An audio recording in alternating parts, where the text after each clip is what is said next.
నమస్తే, welcome to our channel. నేను మిస్సిరి. ముద్రగడ పద్మనాభం గారికి మరొక అవమానం జరిగిందా అంటే ఇన్ని రోజులు వైసీపీలో చేరుతాను అంటే ఒక లేఖ అయితే మనకి విడుదల చేశాను. నిన్న మొన్న చూసుకున్నట్టయితే మీరు అందరూ రండి, మీ అందరి సమక్షంలో నేను జాయిన్ అవుతాను వైసీపీలో అని. అయితే మళ్ళీ రీసెంట్గా ఇవాళ ఒక లేఖ ఏంటంటే మీరు ఎవరు రాని అవసరం లేదు, ఎందుకంటే నేను ఒంటరిగా వెళ్ళి మళ్ళీ వైసీపీలో జాయిన్ అవుతానని. అయితే ఈ అంశాన్ని ఇంకా మనకు గుప్తంగా వివరించడానికి మనతో పాటు ఉన్నారు ప్రముఖ సీనియర్ జర్నలిస్ట్ జగదేవ్ గారు. నమస్కారం సార్. నమస్తే అండి. సార్, ఇప్పుడు ముద్రగడ పద్మనాభం గారికి అంటే మరొక అవమానం జరిగిందని అనుకోవాలా? ఎందుకంటే జగన్మోహన్ రెడ్డి గారిని కలవడానికి వెళ్తే ఇప్పుడు టైం లేదు, కొంచెం అంటే తర్వాత కలుస్తానని చెప్పేసి మాట్లాడినట్టు మనకు వార్తలు వస్తున్నాయి. ఇందులో వాస్తవం ఉందంటారా? వాస్తవం అంటే ఇప్పుడు ఆయన చెప్పిన సాకు ఏంటంటే జగన్మోహన్ రెడ్డి గారికి వీళ్ళు కలవడానికి పార్టీలో చేరడానికి ఒక 10,000 కార్లతో పోని ఒక 100 కార్లతో 10,000 మంది జనాలతో వీళ్ళు కలుద్దాం అనుకుందాం. బట్ ఎక్కడ కూడా న్యూ వార్తల్లో 10,000 కార్లనే వస్తుందంటే లేఖలో ఆయన అలా పేర్కొన్నారట. అంతమంది అంటే కాపు సామాజిక వర్గానికి బహిరంగ లేఖ రాస్తున్నాను, అందరూ రావాల్సిందిగా పేరున కోరుతున్నాను, ఇలా వైసీపీలో చేరబోతున్నాను, మీ ముద్రగడ పద్మనాభం అన్నట్టుగా. అయితే ఇప్పుడు వైసీపీలో ముఖ్యమంత్రి జగన్మోహన్ రెడ్డి గారు రీసెంట్గా సిద్ధం సభలు 3-4 సభలు నిర్వహించారు. మనం చూస్తున్నాం లైవ్ల్లోనూ న్యూసుల్లోనూ అట్లో విపరీతమైన జనాలు ఉన్నారు వేలల్లో. సో అప్పుడు లేని భద్రత సమస్య ఈ నెల్లి తీసుకెళ్ళినప్పుడు భద్రత సమస్య వస్తుందా అంటే ఆయన లేఖలు అదే పేర్కొన్నారు కదా సార్.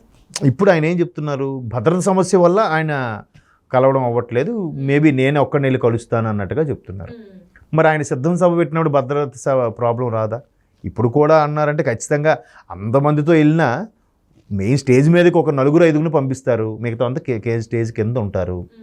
ఆ స్టేజ్ కింద ఉన్న వాళ్ళు కూడా ఆ రోడ్లో పంపించండి, ఎవరెవరు బాబు ఏంటని ఒక 3 గంటలకు సభ అంటే మధ్యాహ్నం 12 నుంచి వదులుతూనే ఉంటారు కదా ఒక్కొక్కరిని చెక్ చేసి, అలా కూడా చేయొచ్చు కదా.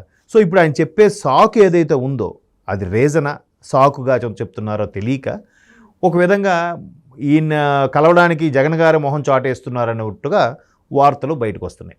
ఎలా అంటే గతంలో కూడా ముద్రగడ పద్మనాభం గారు పార్టీలోకి వెళ్తున్నారు, ఖచ్చితంగా జగన్మోహన్ రెడ్డి గారే ఆహ్వానించారు, ఖచ్చితంగా ఆయన చేరుతారు. ఎందుకంటే జగన్మోహన్ రెడ్డి గారి టార్గెట్ ఏంటంటే కాపు సామాజిక వర్గం ఓట్లు ఏవైతే ఉన్నాయో అవి జనసేన టీడీపీతో కలిసింది కాబట్టి టీడీపీకి ఒక మోస్తరుగా అన్ని సామాజిక వర్గాలు ఫేవర్గా ఉన్నాయి. పూర్తి స్థాయి పర్సంటేజ్ కాకపోయినా కొంత పర్సంటేజ్తో ఒక ఫేవర్గా ఉంది. ఇప్పుడు 40 ఏళ్ళ నుంచి ఉన్న పార్టీ కాబట్టి.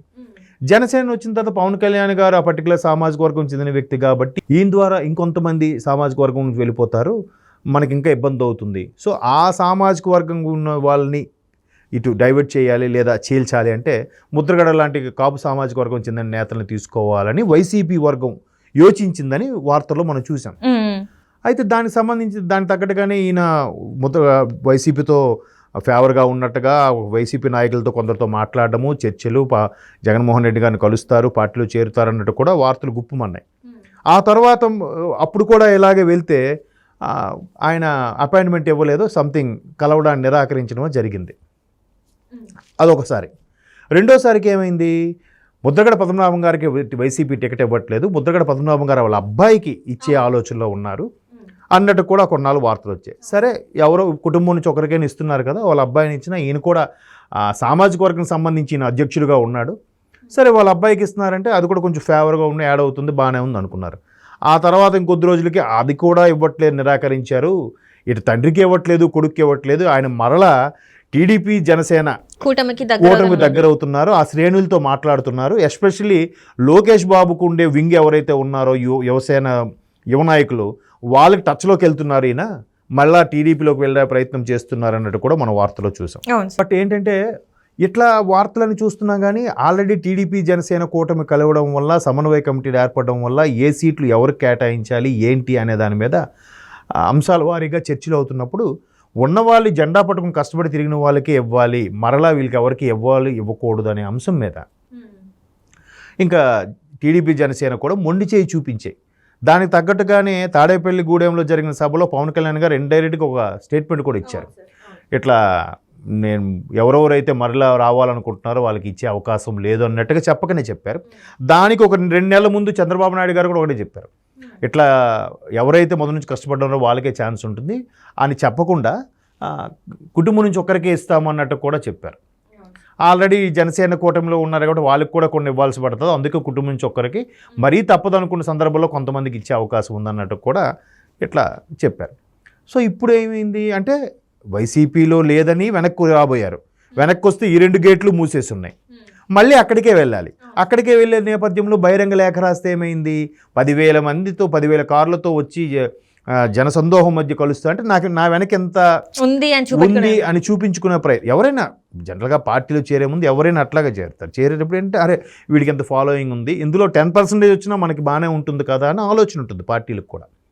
సరే ఈ లేఖ రాశారు అంతా ఇంకా వెళ్తాం అనుకునే సమయానికి సీఎం గారి భద్రతా దృష్ట్యా కొన్ని ఇబ్బందులు కలుగుతున్నాయి కాబట్టి కలవడం కుదరదు అన్నట్టుగా ఎవరో చెప్పారు.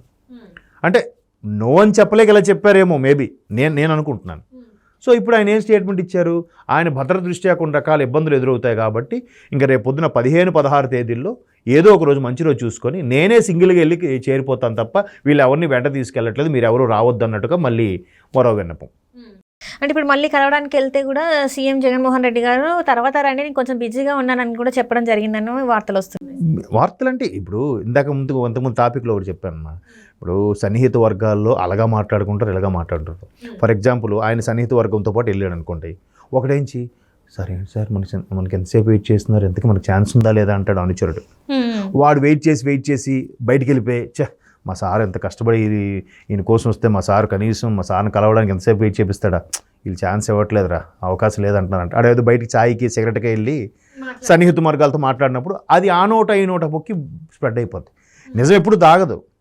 సో ఇట్లాంటి జరిగింది కాబట్టి ఇలా లేదంటే ఇప్పుడు ఈయనైనా సిద్ధం సభలు అవుతున్నాయి, అక్కడికి వెళ్ళి కండువా కప్పుకోవచ్చు కదా. సిద్ధం సభలు ఎలాగో జనాలందరూ ఉంటారు, వాళ్ళందరి సమక్షంలో చేరితే అరే ముద్రగడ పద్మనాభం గారి భుజం మీద డైరెక్ట్గా ముఖ్యమంత్రి జగన్మోహన్ రెడ్డి గారే కండువా కప్పారు, ఆయన పార్టీలో చేరాడని ఆయనకి అందరి సమక్షంలో చెప్పేసినట్టు అయి ఉంటుంది, ఈయనకి కూడా అందరి సమక్షంలో కండువా కప్పుకున్నట్టు కూడా ఉంటుంది కదా.